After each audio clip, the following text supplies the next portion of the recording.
From Massachusetts, Mr. McGovern for 5 minutes.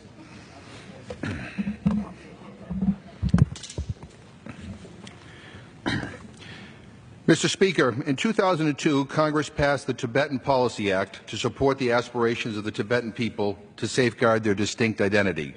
The law laid out steps to protect the distinct religious, cultural, and linguistic identity of Tibet and to press for improved respect for the human rights of the Tibetan people, a dialogue between His Holiness the Dalai Lama and the Chinese government, the immediate and unconditional release of Tibetan prisoners of conscience, establishing a U.S. consular office in Lhasa, and requesting that the 11th Panchen Lama be allowed to pursue his religious studies without Chinese government interference.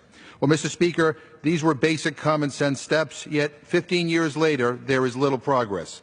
The Chinese-Tibet dialogue has been suspended since 2010. There are hundreds of Tibetan prisoners of conscience. Many are monks. Some, like Tenzin Delek Rinpoche, have died in custody. There is still no U.S. consular office in Lhasa, a major problem for U.S. officials trying to respond to emergencies like the 2015 earthquake that trapped dozens of our citizens in the Tibetan Autonomous Region. And the Chinese government, officially atheist, has declared that it will decide who will be reincarnated as the next Dalai Lama. Mr. Speaker, I want to express my concern for the well-being of the missing 11th Panchen Lama, the second highest leader in the Tibetan religion.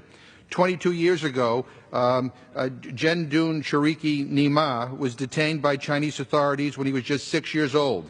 And just 3 days after the Dalai Lama declared him to be the reincarnated Panchen Lama.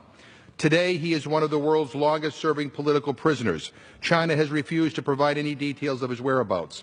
Let me be clear. The Chinese government does not have the right or the authority to name the reincarnated religious leaders of Tibet, not the Panchen Lama and not the next Dalai Lama.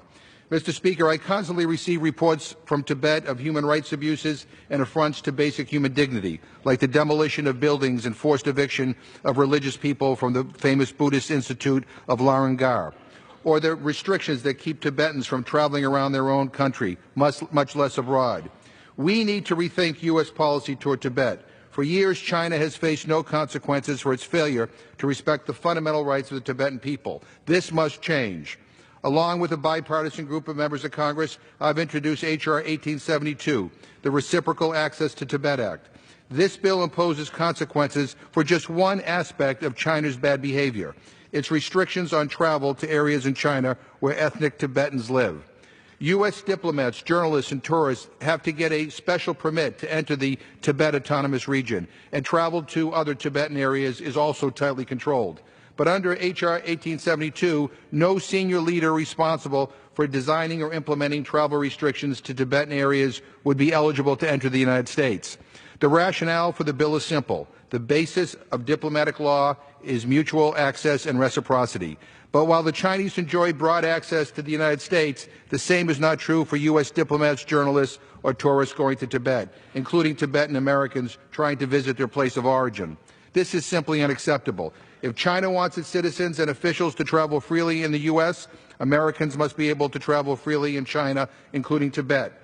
Allowing travel to Tibet is only one step China needs to take. It must also remove the obstacles to freedom of movement for Tibetans within China and abroad. China can't have it both ways. Either Tibetans are Chinese citizens or they're not. If they are, they must enjoy the same rights and privileges as other Chinese citizens. China also must permit His Holiness the Dalai Lama to return to Tibet for a visit if he so desires. He's a man of peace who will soon turn 82 years old. He should be able to visit his homeland. China also should demonstrate true respect for the human rights and religious freedom of the Tibetan people. A first step would be to permit an independent international investigation into the July 2015 death in custody of the revered Lama Tenzin Delek Rinpoche. On our side, the new Trump administration needs to appoint the special coordinator for Tibetan issues as quickly as possible. To make progress, we need someone in charge. They must insist that China restart the dialogue to lead a negotiated agreement in Tibet. They should develop a list of Chinese officials subject to sanction under the Global Magnitsky Human Rights Accountability Act. No one responsible for torture and extrajudicial killings or for significant corruption should benefit from coming to our country and doing business here.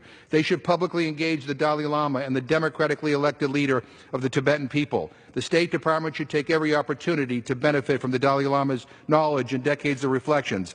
The Secretary of State should highlight the democratic practices of the Tibetan people and meet personally with the Sikong Dr. Lobsang Sanjay.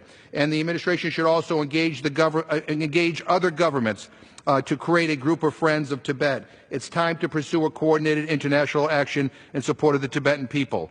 Mr. Speaker, time may be running out for the Tibetan people. All those who say they believe in the rights of Tibetans must move beyond words to concrete actions. I urge my colleagues to co-sponsor H.R. 1872, the Reciprocal Access to Tibet Act, and to support additional measures to protect all that is unique about Tibet and its people.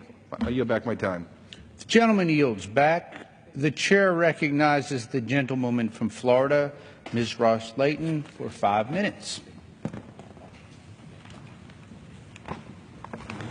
Thank you so much, Mr. Speaker. And I rise today to speak about something that I hold near and dear to my heart, the plight of the people of Tibet and of His Holiness, the Dalai Lama. The forced exile of His Holiness is a source of profound sorrow for the people of Tibet. For over 60 years, the communist regime in Beijing has refused to allow this kind, compassionate man to come home while systematically persecuting the Tibetan people, denying them even the most basic human rights and freedom, and implementing policies designed to wipe out the culture of Tibet.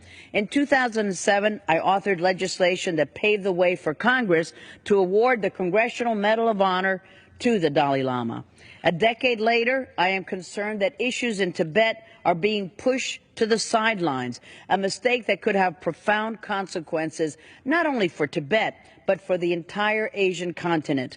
Known as the roof of the world, the Tibetan Plateau is the source of many of Asia's major rivers, making the Chinese regime's threats to Tibet's stability a strategically important security issue for the entire region. Last month, I was proud to join Congressman McGovern in sending a letter in support of the appointment of a special coordinator for Tibetan issues at the State Department.